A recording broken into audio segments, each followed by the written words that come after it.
माऊली, या जगामध्ये सर्व काही जे काही घडतं ते कुठल्या ना कुठल्या व्यवहारातूनच, पण किमान देवीची भक्ती ती तरी कुठलाही स्वार्थ मनात न ठेवता अशी केली जावी.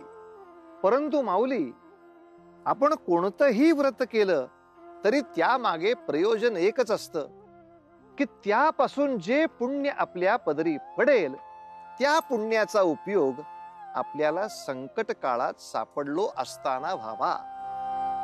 ती पुण्याई आपल्याला त्या काळात वापरता यावी. पण माऊली, देव सुद्धा आपली कठोर परीक्षा पाहत असतो. अशी कोणतीही स्वार्थी भावना मनामध्ये ठेवून जर उपासना केलीत तर त्याचं विपरीत फळ आपल्या पदरी पडू शकतं.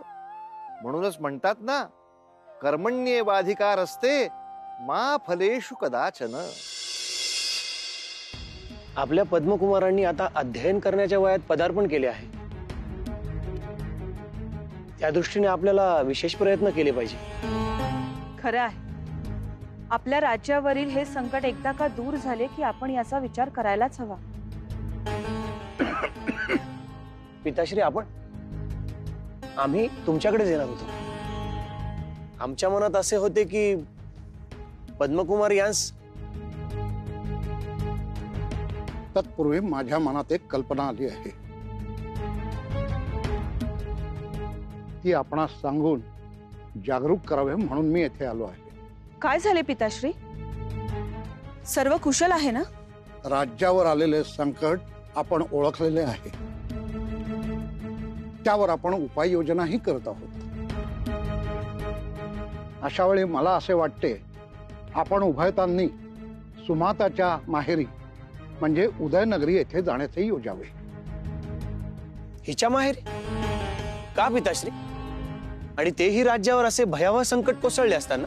होय पिताश्री, आमची आवश्यकता इथे जास्त आहे. माझ्या माहेरी मी कधीही भेट देऊ शकते. मी जे बोलतोय ते पूर्ण विचारांती. माझं म्हणणं असं आहे, तुम्ही दोघांनी उदयनगरी येथे जाऊन ही योजना राबवावी. म्हणजे आपल्या नगरातील जी कुटुंबे घरदार सोडून जात आहेत त्यांचे वास्तव्य तिथे होणे शक्य आहे अथवा नाही. म्हणजे आपल्या नगरातील प्रजा कायमस्वरूपी आपल्या छत्राखाली राहील. पिताश्री, हा विचार आम्ही केलाच नव्हता. परंतु पिताश्री, मला असे वाटते की या मोहिमेचे दायित्व महाराज एकटे निश्चितच हाताळू शकतील. मी देखील यांच्या समवेत गेले तर इथे आपली चिंता. कदापि नाही, कदापिही नाही. माझी चिंता करण्याचे कारण नाही. माझी काळजी घेण्याची सर्व व्यवस्था झालेली आहे. राहता राहिला प्रश्न तुझ्या जाण्याचा, तर त्यामागचा विचार असा आहे की तुझी नगरी आहे, त्यामुळे तू तेथील रिकाम्या जागा आणि स्थाने याला दाखवू शकशील. पटतंय हे मला, परंतु. आता पुन्हा परंतु? किती शंका काढतेस ग तू?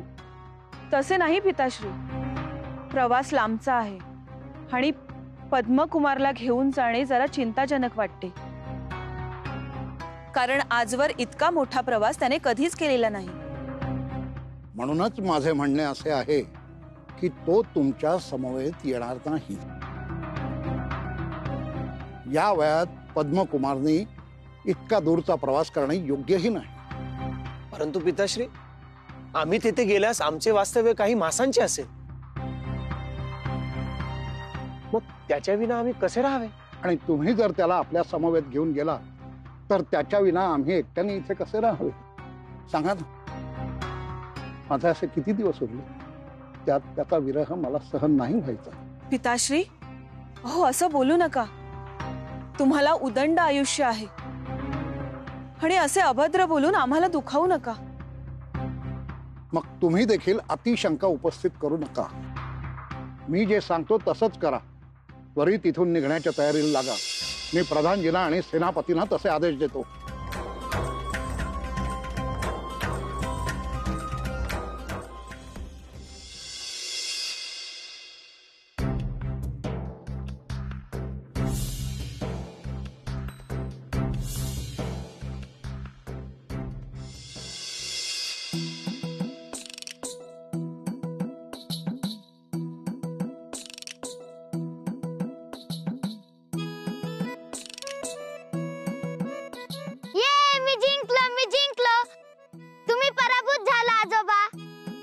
आम्हाला आमचा पराभव मान्य आहे युवराज.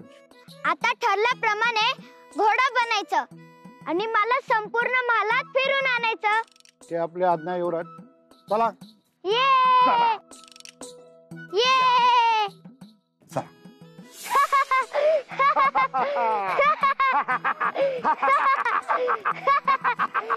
चला घोडा जोरात.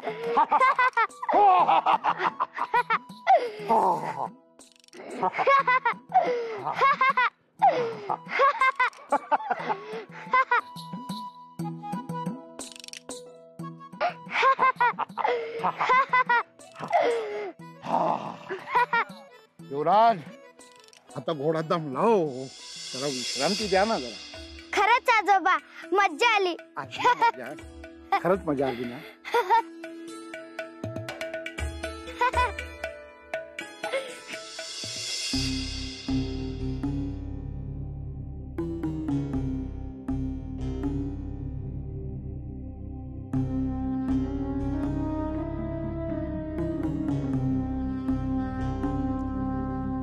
सुमाता, अरण्य किती सुंदर आहे बघा तरी. सुमाता, कुठे हरवलीस? मी काय सांगू, माझे संपूर्ण लक्ष आपल्या महालात आहे. आपला पुत्र काय करत असेल, त्याच्या खाण्याचे काय होत असेल, त्याचे मन रमत असेल ना. कसलीही चिंता करू नकोस. पिताश्री आहेत ना त्याची काळजी घेण्यासाठी. आणि त्यांच्या सोबत असताना त्यास आपली आठवण देखील येणार नाही. तेव्हा तू हा पुत्रवियोग आनंदाने स्वीकार.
मी तुम्हाला वचन दिल्याप्रमाणे माझ्या प्राणाहूनही प्रिय असलेल्या नातवाला आज मी तुमच्या हवाली करतोय.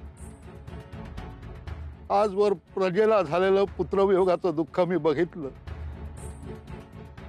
तशीच वेळ आज माझ्यावरती यावी हे स्वप्नात देखील वाटलं नव्हतं. आज देखील मी माझा स्वार्थ बाजूला सारून माझ्या नातवाला माझ्यापासून दूर लोटत आहे. का तर प्रजेच्या सुखासाठी. आज जर या नगरीत परत वर्षा ऋतू बहरला तरच माझा हा त्याग सत्कारणी लागला असं मी मानेन. दुर्दैवानं माझ्या कुकर्माची शिक्षा माझ्या नातवाला भोगावी लागते. त्याच्या दृष्टीने मी चांगला आजोबा झालो नसेल. निदान राजा म्हणून त्याने माझ्याकडे आदरानं बघावं आणि माझी परिस्थिती समजून घ्यावी.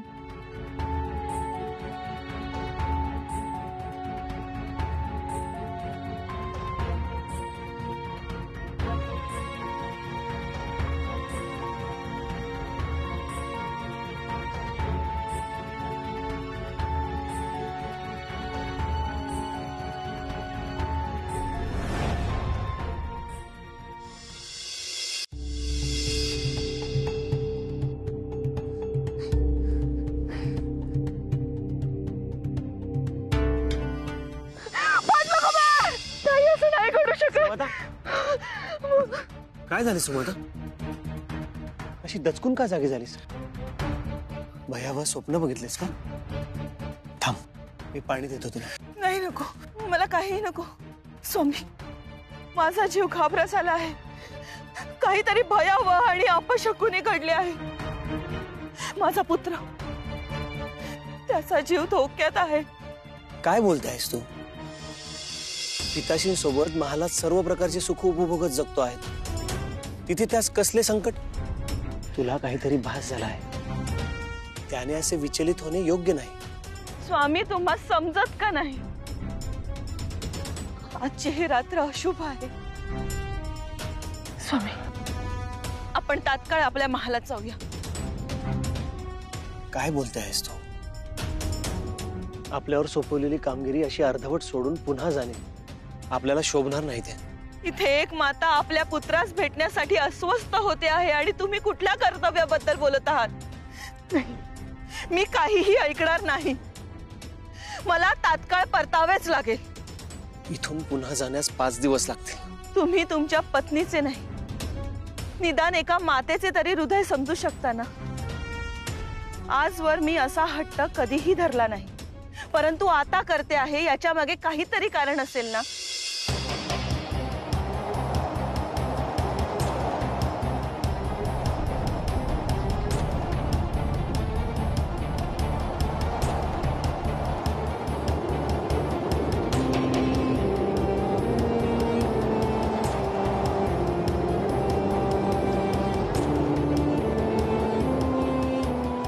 स्वामी, स्वामी बघितले, ही निश्चितच अशुभ घटनांची नांदी आहे. स्वामी, आता अधिक विलंब करणे योग्य नाही. स्वामी, माझ्यावर विश्वास ठेवा.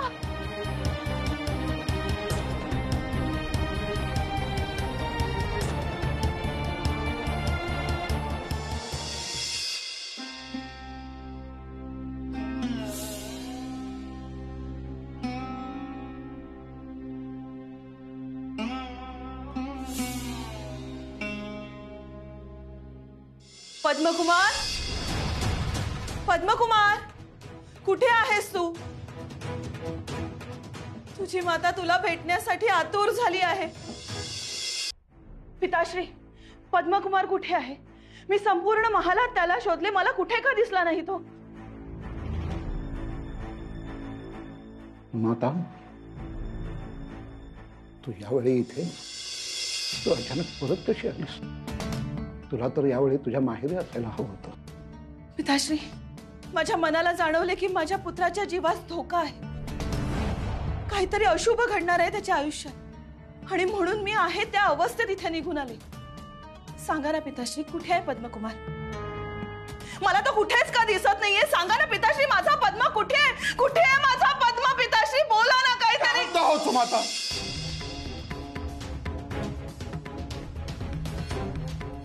पद्मकुमार, पद्मकुमार आता या जगात नाहीत.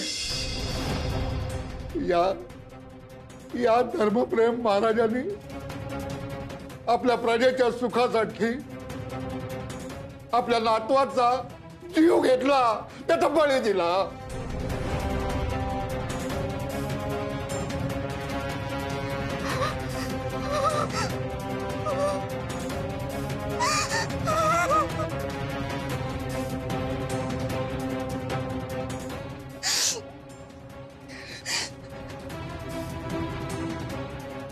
पिताश्री? का केलं तुम्ही असं, तेही तुमच्या स्वतःच्या नातवाच्या बाबतीत? तुम्ही ज्याचा बळी दिला तो तुमचा कुणीच नव्हता का? प्रजेच्या हितासाठी घेतलेला तुमचा निर्णय योग्य असेलही कदाचित, परंतु माझ्या पुत्राचा जीव घेण्याचा अधिकार कोणी दिला तुम्हाला? हे पातक कुणाच्या माथावर ठेवावे?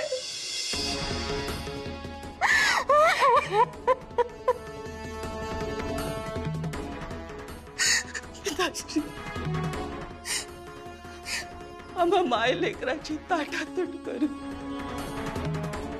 मला हा जन्म पर्ण यातना सोसण्याचा असा कठोर निर्णय तुम्ही का घेतला पिताश्री? का घेतला? सुभाता, हा निर्णय मी आनंदाने नाही घेतला. आपल्या प्रजेच्या हितासाठी मला हा निर्णय घेणं भाग पडलं. केवळ कर्तव्यापोटी मी हा निर्णय घेतला. किती असहाय्य भावना आहे पिताश्री. आज मला न्याय हवा आहे, परंतु दुर्दैव हेच की आज ज्या व्यक्तीकडून मला न्याय मागावा लागतोय तो स्वतःच अपराधी आहे. महाराज, मला आज न्याय हवाय. मला माझा पुत्र परत हवाय. महाराज, मला माझा पुत्र हवाय.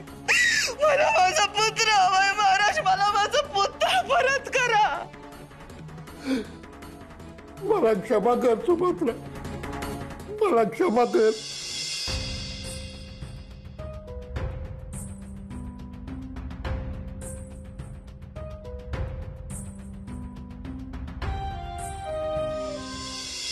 असं आपण कधी ऐकलंय का माऊली, की आईची माया आटली आहे? ही जमीन सुद्धा आपली आईच आहे. तिच्या गर्भात सर्वांना पोसण्यासाठी असलेली माया भरून राहिली आहे. अन्न तीच पिकवते, पाऊस आणण्यासाठी तीच कारणीभूत ठरते, आणि आम्ही मनुष्य मात्र तिच्याकडून ती माया अक्षरशः ओरबाडून घेण्यात गुंग झालो. हा आपला हव्यासच आहे माऊली, हव्यास आहे, जो तिच्या मुळावर उठलाय. याच्यावर जर नियंत्रण मिळवलं आणि हे सारं काही ज्याच्यामुळे मिळालंय तो आपला दाता, त्याचा आदर करायला सुरुवात केली तर सारं काही उत्तम होणार आहे. हेच असंच आपल्या कथेमध्ये आपल्याला बघायला मिळणार आहे का? पाहूया पुढील भागात. तोवर उतू नका, मातू नका, घेतला वसा टाकू नका.